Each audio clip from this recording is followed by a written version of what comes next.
네, 안녕하세요. 산재박사TV의 조경준 노무사입니다. 최근 산재 신청량이나 승인율이나 압도적으로 늘고 있는 질병이 하나 있는데요. 바로 정신질병 산재입니다. 오늘은 이 정신질병 산재 관련해서 관심을 가지고 계신 근로자분들이 굉장히 많은 것 같아서 관련 전문가분들을 정말 귀하게도 모셔서 한번 영상 진행해 보려고 합니다.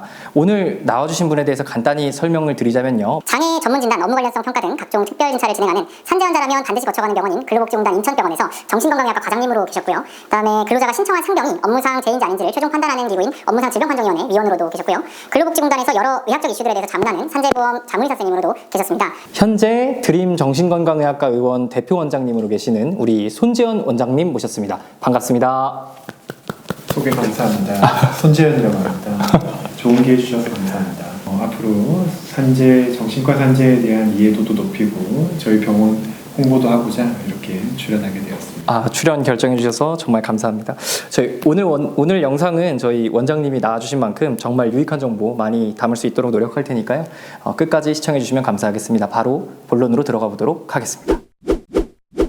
네, 정신질병에 대해서 얘기하기에 앞서서 그 원장님께서는 당연히 이제 이 정신건강의학과 전문의 선생님이시기 때문에 환자분들을 많이 볼 텐데 실제로 환자분들이 먼저 내가 이게 산재인 걸 알고 막 원장님한테 적극적으로 요청하고 이런 경우가 좀 많은 편인가요? 그렇지 않은 것 같습니다. 체감상 정신질병이 산재가 된다는 것에 대해서 알고 있으신 분들이 적은 것 같고요. 흔히 일반적인 산재라고 하면 신체 장애에 대한 산재들, 근골격계 질환이나 심혈관계 질환 같은 병들만 생각하게 되는데 우리가 과거에 없던 우울이나 불안 같은 정신 증상들이 생겼고 그것이 업무와 관련하여 생긴 증상이라는 것이 판단이 된다면 충분히 산재보상보험법에 따라서 적절한 치료와 보상을 받을 수 있다라는 것에 대해서 많이 알고 있지는 못하신 것 같습니다. 실제로 저희도 이제 일하다 보면은 상담 들어오는 것들 중에 산재로 충분히 인정을 다퉈볼 소지가 있는 분들인데도 불구하고 뭐 절대 안 될 거라 생각하시거나 아예 포기하시는 분들이 굉장히 많은 것 같아요. 그래서 오늘 본론의 시작은 사실 이제 어떤 정신질병들이 산재가 가능하냐, 어떤 마음의 병들이 산재가 가능하냐부터 시작하면 조금 좋을 것 같은데요. 혹시 오늘 괜찮으시다면은 어떤 마음의 병들이 좀 산재로 인정이 가능한지 말씀해 주실 수 있을까요? 정신과 산재는 크게 보면 세 가지 종류가 있는 것 같습니다. 먼저 처음에는 머리를 다친 경우에 해당합니다. 또 두 번째는 몸을 다친 경우가 있고요. 세 번째는 머리와 몸의 증상은 아니지만 마음을 다친 경우가 있겠습니다. 교과서적인 분류는 아니고요. 제 경험적으로 정신과 산재 환자분들을 많이 이렇게 치료하다 보면 다루게 되는 그 분류라고 하겠습니다. 먼저 머리를 다친 경우 말씀해 주셨는데 이게 이제 추락이나 뭐 이런 뇌경색, 뇌출혈 이런 것들로 이제 실제로 뇌가 손상된 경우를 말씀하시는 건가요? 예, 맞습니다. 뇌에 실질적인 손상이 있는 경우가 가장 첫 번째 케이스에 해당하겠습니다. 이 경우에는 기질성 정신장애라고 부르고요. 이 경우에는 크게 두 가지 증상을 보인다고 할 수 있겠습니다. 먼저 첫 번째 증상은 기억력이나 판단력, 진압력 같은 인지기능이 저하되시는 경우이고요. 또 두 번째의 경우에는 감정과 생각, 행동의 변화들이 생기는 경우입니다. 예를 들어 성격이 굉장히 충동적이고 공격적으로 변하거나 불안, 초조증이 생겨서 밤에 잠을 잘 못 이루는 경우, 그리고 우울, 무기력증 같은 우울증의 증상들을 보이기도 합니다. 이런 경우에는 반드시 정신과 의사와 상의를 하여 적절한 치료와 평가를 받는 것이 중요하겠습니다.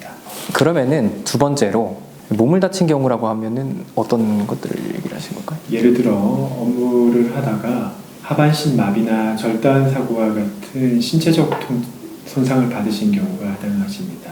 이 경우에는 손상 부위에 극심한 통증이 있고 갑작스러운 신체 장애에 따른 우울, 불안, 불면 등의 증상을 경험하게 되십니다. 또 이후로 경제적인 어려움, 또 가족 간의 갈등, 회사 측과의 어떤 갈등 등 때문에 여러 가지 스트레스를 받으시는 경우에 해당합니다. 또 어떤 경우에는 죽음에 가까운 공포를 경험한 이후에 겪는 신체적인 증상, 심리적인 증상이 모두 산재에 인정되기도 합니다. 이 경우에는 적응장애 또는 PTSD 또는 심한 경우에는 우울증의 상병으로 인정받아서 적절한 치료와 보상을 받으실 수 있으십니다. 방금 원장님께서 말씀해주신 부분도 사실은 되게 많은 분들이 놓치고 있는 것 같아요. 어쩌면 저조차도 사실은 조금 생소했던 부분이 많았고요. 원장님께서 지금 말씀하신 이런 증상들을 겪고 계신 환자분들이라면 누구든지 좀 편하게 이 정신건강의학과를 방문을 하셔서 정확한 진료와 상담을 받아보시기를 권해드립니다. 그리고 이 마지막으로 이 마음의 병도 산재가 가능하다라고 얘기를 해주셨는데, 요거는 이제 일반인들도 어느 정도 생각하는 뭐 약간 성희롱이나 뭐 직장 내 뭐 이 괴롭힘 아니면은 각종 업무적 스트레스 같은 걸로 인해서 발생하는 마음의 질병들을 얘기를 하시는 거예요. 네, 맞습니다. 대표적으로는 직장 내 괴롭힘 피해가 있을 거고요. 또 성희롱, 성추행 피해, 또 최근에는 매스컴에 많이 언급되는 고객 갑질로 인한 근로자의 마음 건강 손상 같은 경우가 해당하겠습니다. 이 경우에도 과거에 없었던 우울, 불안, 불면과 같은 마음 증상들이 발생하였고, 그것이 업무와의 연관성이 인정이 된다라고 하면 업무상 질병판정위원회를 통해서 산재로 인정을 받으시고 거기에 대한 치료와 보상을 받으실 수 있으시겠습니다. 정신과 상병들이 산재로 승인이 되면 혹시 어떤 보상들을 일반적으로 기대할 수 있는지 얘기해 주실 수 있을까요? 네, 먼저 정신과 질병에 대해서 산재로 승인을 받게 되시면 절대 지급되는 보상이 적지 않으니 우리 근로자분들은 꼭 적극적으로 검토해 보시기를 바랍니다.